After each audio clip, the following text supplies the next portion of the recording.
2.5 years ago, I started on a quest to see all the hard rock cafes in America. And now, I'm taking you with me.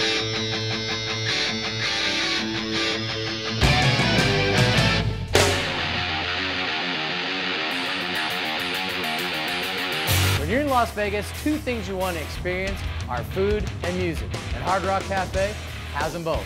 Way to the top of me, the red carpet escalator, is Jean Marie. Hi, Jean Marie. Hi, welcome to Hard Rock Cafe Las Vegas. Woo! Thank you. Are you ready to rock and roll? I'm ready. Okay, I want to show you something really cool that we only have here in Las Vegas. No other Hard Rock in the world. And I know you've been to a lot of Hard Rocks, right? I have. Well, it's called a Microsoft 18-foot rock wall. Are you ready to go see it? I'm ready. Come on, let's go. Okay, here we are at the rock wall. Yep. Let's touch another one here. Make it a little bit bigger so I can see all the details in it. Britney Spears. Really cool. You've got all different genres, decades in here. Here, catch. Isn't that cool? Now that opens up. Let's get a little bit of info on this. We're going to tell you it's a Beatles. And right now it's sitting right here in this cafe. Things that are circling around it, those are related pieces of memorabilia from the same band, cool. same artist, same decade.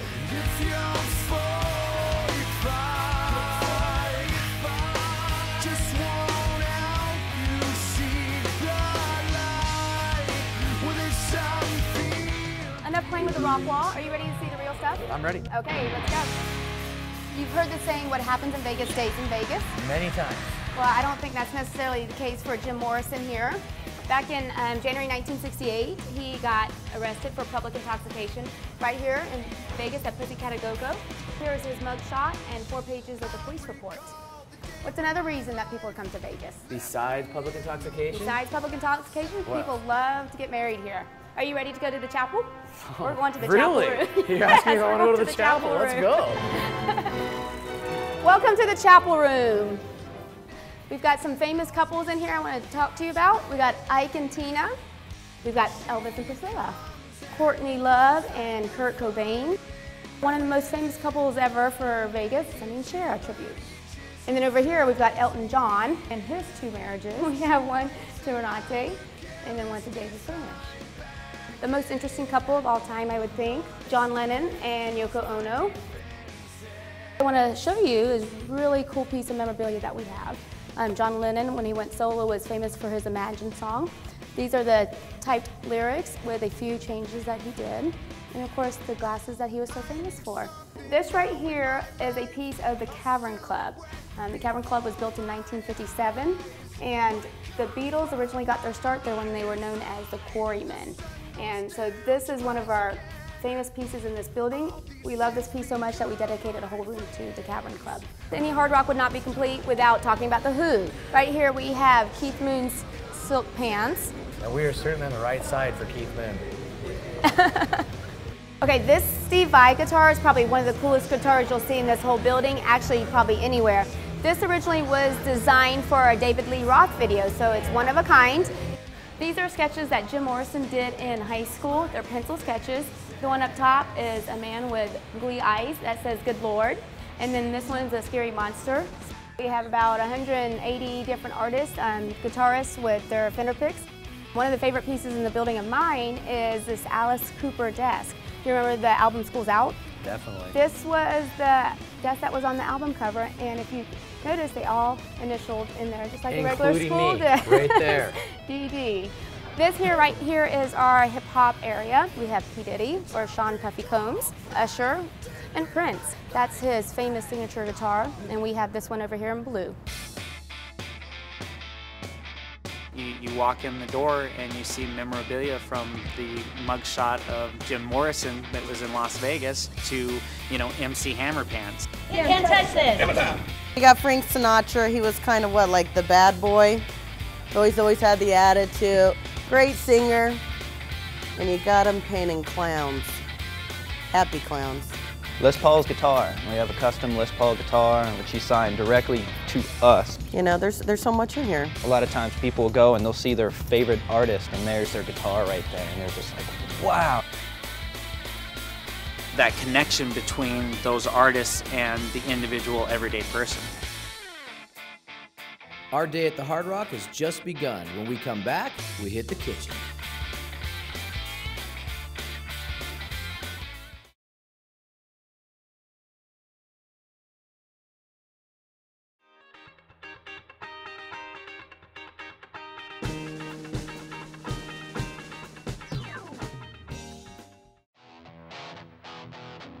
In addition to the world's largest private rock memorabilia collection, Hard Rock Cafe is known for their food that they make on a daily basis from scratch.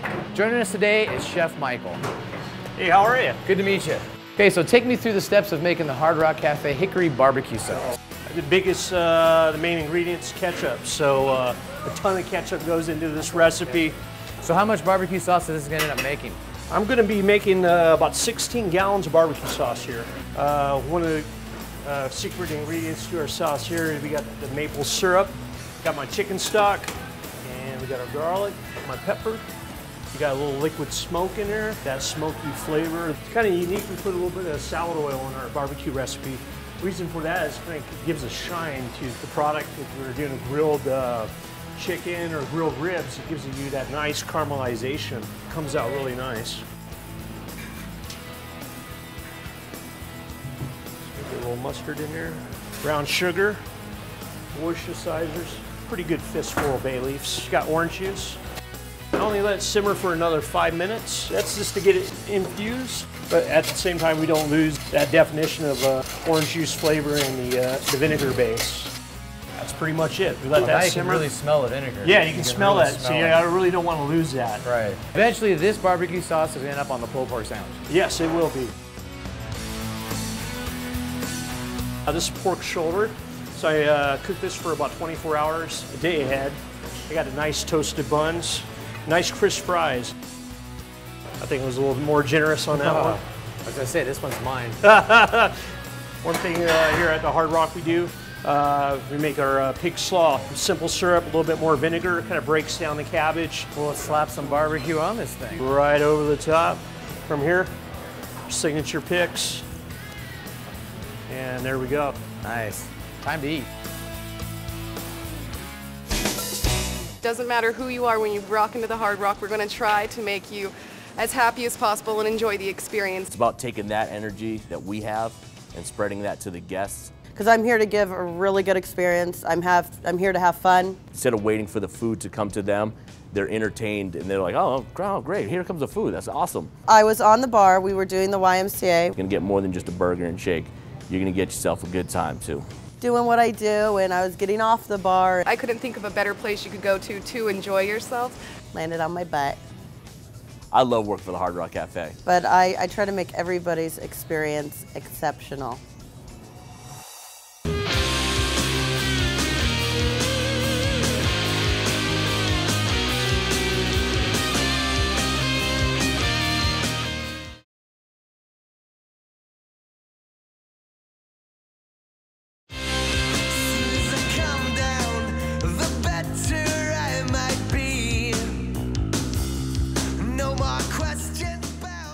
With me now is Greg Thomas, the general manager of the Hard Rock Cafe Las Vegas. Greg, good to see you. Good to see you, David. So tell me how the Hard Rock came to finally get on the Strip. Well, you know, we've been looking for a while now for a spot on the Strip for many different reasons. Obviously, the visitor traffic into Vegas is a big deal. You know, 37 million people a year, you can't beat being on Main and Main. You know, being in this location, you know, we've got thousands of people just kind of walking on our doorsteps. And all we have to do is just kind of reach out and grab them and bring them in, you know. Tell us a little about the size of this place. How big is this place? It is a massive 42,000 state-of-the-art building. It's got so many working parts to it, you know, that we definitely put some pride and some joy into working in this building. You've got these tables that we call the Microsoft Touch tables, in which you can touch these tables and pull up one of our live music venues, pull up a piece of memorabilia that's within our system, and it gives you a background on it with a person speaking to it. You can play the piano as if you're at Ambassadors of Rock in London and see the crowd in front of you. You can look at pins that we have within our system. We have a huge pin culture. Go to the Hard Rock in Atlanta, you can look at a pin here in Vegas, and when you get to Atlanta, you can buy that pin in Atlanta. You come upstairs to the third floor, which is our live music venue, and you can fit about 1,300 people in here. A great stage. So far this year, you know, we've had some pretty cool acts that's performed here. We opened up with Chris Cornell of Soundgarden. We've had Everclear. You know, we've had the Jam Band Society come out and do some shows with us. We just had David Gray perform a couple of days ago. Some very, very good artist. And we're looking at doing a concert series coming up relatively soon. We've got something called the Iron Curtain, which is a little private area. Once again, straight view of the Las Vegas Strip. And not only do we have one patio on the third floor, we've got a second one downstairs. Right. No one else in Vegas has got a patio overhanging the Las Vegas Strip. On the first floor is our largest rock shop in the system right now. A rock shop is our retail shop. And you can't beat, 1,000 t-shirts walking up and down the Las Vegas Strip with that big logo on it. Can't really touch that. Old porch for you. Beautiful. Good porch for you. Nice. Some little wipes in case you get a little messy. This is something pretty cool that we have. If you look out here, you've got the Imagine. This is our rock shop menu, and basically represents all of the partnerships we've had, from Bon Jovi to, the John Lennon Foundation, which is for the World Hunger Year.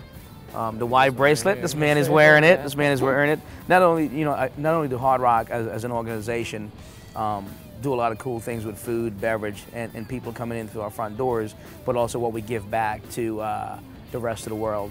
So, in a nutshell, that's kind of our building. When you walk in, it's just a vibe. It's a feel that you automatically get just by the memorabilia and just the people and the environment. The people that work here is what draws that energy. My look is my look. When I come to work, I know it's going to be something different every single day. My red lips, I don't know. I love the environment that I work in. I guess it's more rockabilly, a little psychobilly. You tell people you work at the Hard Rock and they're like, wow, you work at the Hard Rock, that's so awesome. It's kind of like your family. And it's just a great place to come see a rock concert. We're the biggest, baddest restaurant that we've got here in Las Vegas. Our door walks right out to Las Vegas Boulevard. Isn't that enough?